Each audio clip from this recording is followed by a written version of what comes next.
የዚች ልጅ ጓደኛ የኔ አጎቴ ነው። ኖርማሊ ከሃይማኖት ሴቶችን ከሃይማኖት ተቋማት መውጣት ነው አንግሌ። ይህንን ቪዲዮ እስከ መጨረሻው እዩት። እንዴት እንደተገናኙ ለምን እንደተጣሉ እነግራችኋለሁ። እኔ የልጅ እናት ነኝ፣ ትዳር ያለኝ የልጅ እናት ነኝ እና ለልጄ ስሰራ ለልጄ ሳለብስ ሳጥበው ምን ስለው ሳለብሰው ጥሩ ነገር ሳስተምረው ክብር ነው የሚሰማኝ። ክፍያ አልጠብቅበትም። ፍቅር ነውና እኔ ይሄ የኔ ድርሻ ነው። ቤተሰቤን መምራት፣ ቤተሰቤን ማስተዳደር፣ ትዳሬን ማቆም የኔ ድርሻ ነው። ምክንያቱም አሁን ቁጭ ብለን እዚህ ጋር የመከርሽው ምክር ፍቅር የሚባል ነገር ከቤተሰብ ውስጥ ተነቅሎ እንዲጠፋ የሚያደርግ ነው።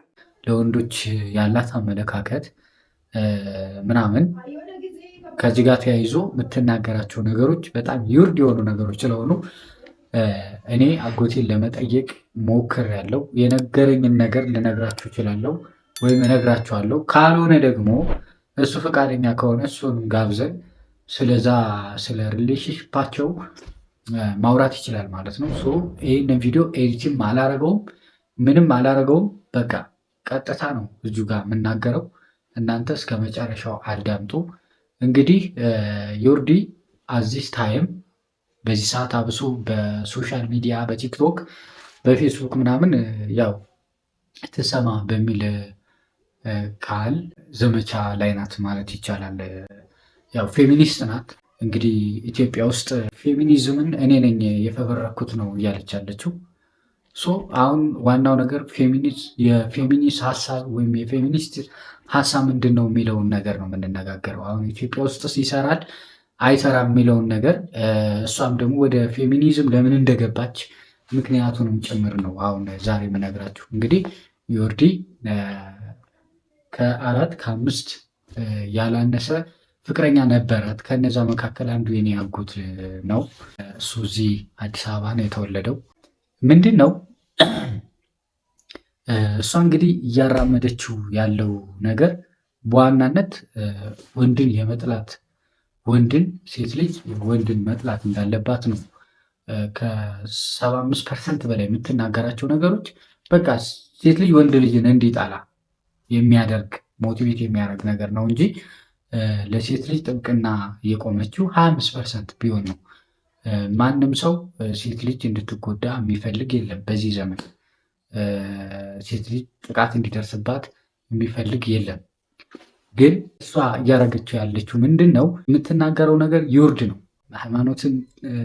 ሴቶች ሃይማኖትን እንዲጠሉ የሚያደርግ የሚገፋፋ ነው ምናምን። አሁን እሷ ለምንድን ነው ይህንን ነገር ማድረግ የፈለገችው? ሴቶች ወንዶችን እንዲጠሉ የምትገፋፋው ለምንድን ነው የሚለውን ነገርም እናያለን። ከዛ በተጨማሪ ምንድን ነው እሷ ለምሳሌ ትዳር ላይ ምናምን ፎከስ አድርጋ ትናገራለች። የኢትዮጵያ ትዳር ትክክል አይደለም ነው በሚለው መንገድ የራሷን የሆነ ነገር ትናገራለች። ግን የራሷን ነገር የምትናገረው ምንድን ነው? አብዛኛውን ጊዜ ለትዳር ማይጠቅም ነገር ነው የምትናገረው። ይሄ ሪል ነው። ግን አሁን እሷ ኤክስፒሪየንስ እንኳን የላት የትዳር አሁን ለምሳሌ ስለ ህግ የሚያቅሰው ህግ ከሚያቅሰው ማብራሪያ ብንሰማ ነው የሚሻለን አይደለ? ራፍሊ ከሚያወራ ሰው ምንሰማ፣ ስለ ጤና ደግሞ ከጤና ባለሙያ ስንሰማ ነው ሙር እኛ ተጠቃሚ የምንሆነው አይደለ? አሁን እሷ ምንድነው ምንም አይነት ኤክስፔሪየንስ የላትም፣ የትዳር ኤክስፔሪየንስ የላትም። ፕላስ የፍቅር ሪሌሽንሽፓ ሰክሰስ አይደለም። ከዛ አንጻር ነው እንግዲህ እሷ ፌሚኒስት የሆነችው። ሪሌሽንሽፓ ምናምን እንደ ሀፕን ሲያደርግ ምናምን በቃ ሜቢ የጎዷት ወንዶችም ሊኖሩ ይችላሉ። ምንም አይኖርም ማለት አይቻልም። ከዛ አንጻር ነው እንግዲህ ፌሚኒስት ወይም ደግሞ ወንድ ጠል ልትሆን የቻለችበት አይታችኋል። እኔ እንዲህ ብዬ ነው ብዬ አላብራራም። የዛሬ ዓመት አካባቢ የወጣባትን ቪዲዮ አይታችኋል። ምስሉ የሚናገር ስለሆነ ወንዱ አላዋጣት ሲል የሄደችበት መንገድ በጣም ያስጠላል። እስቲል ነው አሁን እሷ የምትከተለውን አይነት የሰይጣን መንፈስ ለማሰራጨት ነው አብሶ ቲክቶክ ላይ በደንብ እየሰራች የምትገኘው። የምሬ ነው። እናንተ ልትባል ነው ይገባል። አሁን እኔ ጉግል ሳረግ ነው ያረፈድኩት ዛሬ። ሶሻል ሚዲያ ላይ አብሶ ኢትዮጵያ ማለት ነው ሶሻል ሚዲያ ላይ ኦን ሆነው የሚገኙ ብዙ ጊዜ ሴቶች ናቸው። አያችሁ፣ ሴቶች ናቸው። 65% አካባቢ የሚሆነው ሴት ነው።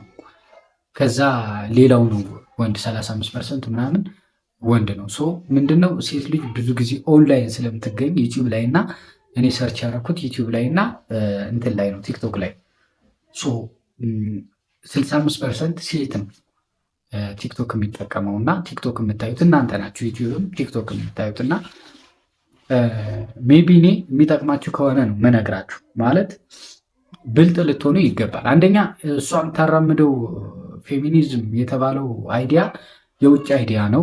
የውጭ አይዲያ ሲሆን ከአመጣጡ ጀምሮ ያው ብዙ ልጆች ማብራሪያ ሰጥተውበታል። ከአመጣጡ ጀምሮ ሃይማኖትን የሚጣረር ምንም ሃይማኖት የሌለው ማለት ነው ፌሚኒዝም ማለት። የምሬ ነው የምነግራችሁ። ማለት ትርጉሙ እነሱ እንደዚህ አይደለም፣ ትርጉሙ ሴትን ለመርዳት ሴት እንዳትጠቃ ለማገዝ ነው ብለው ነው እነሱ የሚናገሩት። ግን ወደ መሬት ስትሄዱ የሚያደርጉት ነገር የተለያየ። እዚህ ጋር እየተናገሩ ማስተባበያ እየሰጡ የሚናገሩትን ነገር አትዩ። ግልጽ ነው። አሁን ጆርዲ የምትናገረው ነገር ለትዳር ተስማሚ እንዳልሆነ ይታወቃል። ለፍቅርም ተስማሚ እንዳልሆነ ይታወቃል። ግልጽ ነው። ምንም መሸዋወድ ምናምን አስፈላጊ አይደለም። እሷ ምንም አይነት ኤክስፔሪየንስ የላትም። እሷ የምታራምደው ፌሚኒዝም ለሃይማኖት እጅግ በጣም ጸር ነው። ከሃይማኖታችሁ ያረቃችኋል። እሷ የምትናገረው የወንድን ስለ ወንድ እየሳበች የምታመጣው አይዲያ የወንድን መጥፎ ነገር ብቻ እያመጣች እዚህ ጋር የምትናገረው ለእናንተ አእምሮ ይበክላል። ጥሩ ጤናማ የሆነ ነገር እንዳይኖር ያደርጋል። ትዳር ላይ የተለያየ አይነት ትዳር ላይ እሷ በምትናገረው ነገር ቂም በቀል ወይም ደግሞ ትዳርን የሚያፈርሱ ነገሮችን ልትናገር ትችላለች። ገብቷችኋል? ሪሊ አሁን ለምሳሌ ባልና ሚስት ተኝተው ቲክቶክ እያዩ እሷ በምትመጣበት ሰዓት እሷ የምታወራውን ነገር ለምሳሌ ሪል የሚመስል ነገር የምታወራው ነገር አለ። በቃ ይህ ሪል ነው ምናምን ብለሽ የምትይዙ ነገር አለ። ግን ከባልሽ ጋር ግብግብ እንድትፈጥር የሚያደርግሽ የምር ነው የምንነጋገረው ማለት ያን ቪዲዮ ካዩ በኋላ ሚስትም የራሷን አመለካከት ታራምዳለች፣ ወንድም ደግሞ የራሱን አመለካከት ያራምዳል። በዚህ መሀል ምን ይፈጠራል? ትዳር እንዲሻክር። ገብቷችኋል? ትዳር እንዲሻክር እሷ ብቻ ሳይሆን ለምሳሌ ይህን ቪዲዮ ኖርማሊ ከሃይማኖት ሴቶችን ከሃይማኖት ተቋማት ማውጣት ነው አንግሌ። ታትስ ማይ ኦንሊ አንግል። ፌሚኒዝም ራሱ አይደለም የኔ አንግል። ሴቶች ከሃይማኖት ስርዓት ውስጥ ከወጡ ወይም ከሃይማኖት አስተሳሰቦች ውስጥ ከወጡ it's just only natural. Anyway, I'm so glad to see that you guys are coming to the realization that religion is actually a weapon formed against women. ለሴቶች ጠላት የሆነ ኦኬ። ሶ እዚህ ጋር እሷ የምታራምደው ሙድ እንደዚህ ነው። በቃ አሁን በዋናነት ፌሚኒዝም ሀሳቡ ሴቶችን ከሃይማኖት ውጭ ማድረግ ነው። ሀሳብ አሁን የጆርዲ ሀሳብ ሴቶችን ከሃይማኖት ውጭ ማድረግ ነው የመጀመሪያው ሀሳቧ ማለት ነው። ሁለተኛው ሀሳቧ ምንድነው? ትዳር የኢትዮጵያ ወንዶች ወይም ደግሞ የኢትዮጵያ ትዳር ሲይዝ በእኛ በኩል እውቅና ሊያገኝ ይገባል እያለች ያለችው እውቅና አግኝቶ ካሳ ሊኖረው ይገባል። ምክንያቱም ለማህበረሰብ የምናቅ ከሆነ እውቅና እንስጣው ነው እያልኩ ያለሁት። የቤት እመቤትነት ለምሳሌ አድሚኒስትሬቲቭ። እኔ አሁን እዚህ ጋር የምጠይቀው ጥያቄ ለእሷን ብታደርሱላት ደስ ይለኛል። ጆርዲ፣ የኢትዮጵያ ሰዎች ትዳር ሲይዙ ለአንቺ የሚያስታውቁት አንቺ ምንድን ነሽ? ማን ነሽ? ምንድን ነው የወከለሽ? ገብቷችኋል? አሁን ትዳር ትያዝ እዚህ ኢትዮጵያ ውስጥ በሶስት መንገድ ነው ትዳር እንደሚያዝ የማውቀው። ህጋዊ ትዳር የሚሆነው በሶስት መንገድ ነው። በመንፈሳዊ እና በቀበሌ፣ በሀገር ሽማግሌ፣ በሶስቱ በኩል ህጋዊ ትዳር እንደሚመሰረት ነው የማውቀው፣ እንደ ህጉ ከሆነ ማለት ነው። እንግዲህ እሷ ደግሞ እውቅና መስጠት አለበት። እውቅና እንስጠው ትዳራችሁን ነው እያለች ያለችው።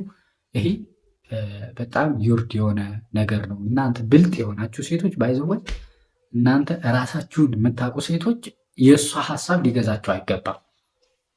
ኦኬ፣ እኛ የኖርነው በመጽሐፍ ቅዱስ በሃይማኖታችን ተጠብቀን ከእናት አባቶቻችን ትዳር እንዴት እንደሚያዝ ምናምን አውቀን ነው እዚህ ጋር የደረስነው። ነገ ደግሞ እናት አባቶቻችን ባህሉን ሃይማኖቱን ጠብቆ እንዳሳደጉን ሁሉ ባህላችንም ሀገራችን የጠበቀ ሃይማኖታችን የጠበቀ ትዳር መያዝ ነው የምንፈልገው፣ ንጹህ ማለት ነው እኛ ወንዶች። ስለዚህ እንደዚህ አይነት ሀሳብ እንዳትቀበሉ እኔ አጥብቄ ልነግራችሁ እወዳለሁ። ምክንያቱም እናንተ ሴቶች ናቸው ብዙ ጊዜ እዚህ ሶሻል ሚዲያ ላይ በደንብ የምትጠቀሙት እናንተ ስለሆናችሁ ቶሎ ተደራሽነት ያለው የእሷ ቪዲዮዎች ለእናንተ ሊሆን ይችላል። ምክንያቱም ሴት ናት። አልጎሪትሙ በራሱ ሪኮመንድ የሚያደርገው ቪዲዮ እንደዚህ አይነት ሀሳብ የምትሰሙ ከሆነ ሪኮመንድ ያደርጋል ራሱ ማለት ነው። ገብቷችኋል? አሁን ለምሳሌ ስለ ውበት፣ ስለ ኮስሞቲክ ምናምን ቪዲዮ የምታዩ ከሆነ አልጎሪዝሙ ሪኮመንድ የሚያደርግላችሁ ስለዛ ጉዳይ ነው። ጆርዲን የምታዩ ከሆነ የጆርዲ አይነት ሌላ ሰው የሰራው ቪዲዮ ነው እናንተ ጋር የሚደርሰው። መጥፎ አይነት ቪዲዮ የምታዩ ከሆነ መጥፎ አይነት ቪዲዮ ነው ሪኮመንድ የሚያደርግላችሁ። እንድትታከሙ እንኳን ሌላ ቪዲዮ አይጋብዛችሁም አልጎሪዝሙ። ገብቷችኋላ? በቃ ጆርዲ የሆነ መጥፎ ነገር ተናገረች፣ አሳለፋችሁት። እንደ ጆርዲ አይነት ኮንተንት የሚሰራ ሌላ ሰው ደግሞ ሰራ፣ መጣ፣ አያችሁት። ኢትስ ኦኬ፣ በቃ ይህ ነገር ትክክል ነው ማለት ነው። ሜንታሊቲ ማለት ነው። ስታሳልፉት አሁንም ሌላ ሰው ይመጣል እንደ ጆርዲ አይነት ቪዲዮ ይሰራ። ገብቷችኋል? ከዛ ምንድን ነው የምታደርጉት? ይህ ነገር በቃ ሪል ትክክል ነው ማለት ነው ብለን እንድናስብ ያደርገናል። እና አብሶ ሴቶች ልትጠነቀቁ ይገባል፣ ልትጠይቁ ይገባል። እዚህ ኢትዮጵያ ውስጥ አይናው በጣም ብዙ ባለትዳር እየፈረሰ ይገኛል በዚህ ሰዓት። ምክንያቱም በዚህ በነጆርዲ ሀሳብ ምክንያት ነው ትዳር እየፈረሰ የሚገኘው። የማልክደው ነገር ምንድን ነው አሉ ሴትን የሚያጠቁ የሚደፍሩ ሴት ላይ ጥቃት የሚያደርሱ ወንዶች የሉም ማለት አይቻልም። አሉ ወደ ስልጣኔው ዓለም ያልመጡ ሰዎች ስላሉ አይደርስም ማለት አይቻልም። ስልጣኔ ወደኋላ ሲቀር ባይዘወይ ወደኋላ ሲጎተት ጎጂ የሆኑ ባህሎች እየተስፋፉ ነው የሚመጡት እና ግን ደግሞ ሙሉ በሙሉ ሁሉም ወንድ እንደዛ ነው ማለት አይቻልም። ኦኬ፣ እንደዛ ብለን ካሰብን አሁን ወደ ሴት ከዞርን ደግሞ ሴትም መጥፎ ሴት ሊኖር ይችላል። ነፍ ነው ከሚሊየን መጥፎ ሴቶች አሉ፣ መልካም ሰዎች እንዳሉ ሁሉ ግን እኔ የማስበው አባቴን ነው የማስበው። ኦኬ፣ አባቴ እኔ አሁን ስለ ሴት መጥፎነት ማውራት አልፈልግም። ከእናት ተወልጄ እናቴ አለች፣ መልካም እናት አለች፣ ያሳድግ አጠጣኝ፣ ጥሩ ሰው እንደሆን እንዳድግ፣ ስነስርዓት ያለኝ ሰው ሆኜ እንዳድግ ቆንጥጣ ያሳደገችኝ እናት አለች። ሴት ልጅ እንደዚህ ናት፣ ሴት ልጅ እንደዚህ ናት ብዬ ማውራት አልፈልግም። ኦኬ፣ አባቴም አለ፣ መልካም አባት ነው። መጥፎ ሁኜ እንዳላድግ አድርጎኛል፣ ቆንጥጦ አስተምሮኛል። ኦኬ፣ ስለዚህ ወንድ ልጅ እንዲህ ነው ማለት አትችል። ከራሳችሁ ማለት ለምሳሌ በፋሚሊ የተጎዳ ሰዎች ይኖራሉ። በፋሚሊ የተጎዳች ሴት ልትኖር ትችላለች። በፋሚሊ የተጎዳ ወንድ ሊኖር ይችላል። ይህ የትም ዓለም ነው ባይዘወይ፣ እኛ ጋር ብቻ አይደለም፣ የትም ዓለም አለ። ለምሳሌ አሁን ህዝብ ወደ በዛበት ወደ ቻይና፣ ወደ ህንድ ምናምን፣ ወደ ናይጄሪያ ስትሄዱ ይህ ያስገድዶ መድፈሩ ምናምን አለ። ግልጽ ምንም እንትን የለውም። ግን ይሁን አይሁን እኛ ሀገር መኖር የለበትም ብዬ የማምን ሰው ነኝ። በመጨረሻም የምነግራችሁ ምንድነው የእኔ አጎቴ ከጆርዲ ጋር ለ1 ዓመት ከምናምን ፍቅረኛው ነበረች። ከዛ በፊት ያው በወንድ እንደተጎዳች ምናምን ለሱ ነግራኛለች ነው ያለው። እጅግ በጣም በሰቅጣጭ ሁኔታ ምናምን እኔ ግልጽ አድርጌ መናገር ከፈለጋችሁ ግን እሱ ፈቃደኛ ከሆነ በስነስርዓት እኔ ጋብዤው ከእሷ ጋር ያወሩትን ነገር ማውራት ይችላለሁ። እንደውም ቲክቶክ ላይ ነው ልሰራው የነበር፣ ቫይራል ይወጣል ቲክቶክ ላይ። ምክንያቱም እሷ መልስ ላትሰጥ ትችላለች፣ ዲስሚስ የሆነ እንትን ስለሆነ መልስ ላትሰጥ ትችላለች በሚለው ነው። ገብቷቸዋል። እኔ ስለዚህ አይዲያ እያወራው ከድሮ ፍቅረኛ ጋር መጥቼ አወራለሁ ብላ አታስብ። ምክንያቱም የራሷም ደካማ ጎን ስለሆነ ማለት ነው። ገብቷቸዋል። ግን የኔ አጎት ልጅ ደግሞ በጆርዲ እንደተበደለ የምሬ ነው ነገራችሁ። እሷ እንደውም ቺት ሁሉ እንዳደረገችበት፣ አንድ ብቻ አይደለም ከአንድም 2 ቺት እንዳደረገችበት ነው የነገረኝ። ከዛ በኋላ እንደማትሆነው ሲያቅ ነው እንግዲህ የተለያዩ ማለት ነው። ብዙ ነገሮችን ነግሮኛል። እውነት ለመናገር አስፈላጊ ከሆነ እሱን ጋብዤ እሱ ደግሞ ሞር እንዲያብራራ ማድረግ እችላለሁ ማለት ነው። ውድ ቤተሰቦቼ ዛሬ ልናገር የፈለግኩት ትንሽ ወቅታዊ ነገር ስለሆነ ከዚህ በኋላ እኔ ቻለንጅ ነው የጀመርኩት። ጠፍቼ ነበር ብዙ ጊዜ እኔ የጠፋሁት ትንሽ ቻሌንጆች ነበሩብኝና እነሱን ለማስተካከል በጣም እንትን ላይ ነበርኩ። በቃ ዩርድ የሚባል ነገር ላይ ነበርኩና አሁን ደግሞ መጥቻለሁ። ሶ ቻናሌ ሞቷል፣ ቀዝቅዟል። እንዲነሳልኝ የምፈልጋለሁ። አሁን ቻለንጅን የሰራሁት ጥሩ ጥሩ ነገሮችን ይዤላችሁ እመጣለሁ። እኔ ያሰብኩት በቀን አንድ ቪዲዮ እለቃለሁ ብያለሁ። እናንተ ደግሞ ቻለንጁ ምንድን ነው እንድታበረታቱ ላይክ እንድታረጉልኝና ቫይራል እንድታወጡልኝ እፈልጋለሁ። በጥሩ ጥሩ ስራዎች እንደሚመጣ ተስፋ አደርጋለሁ። ይመቻችሁ። ሰላም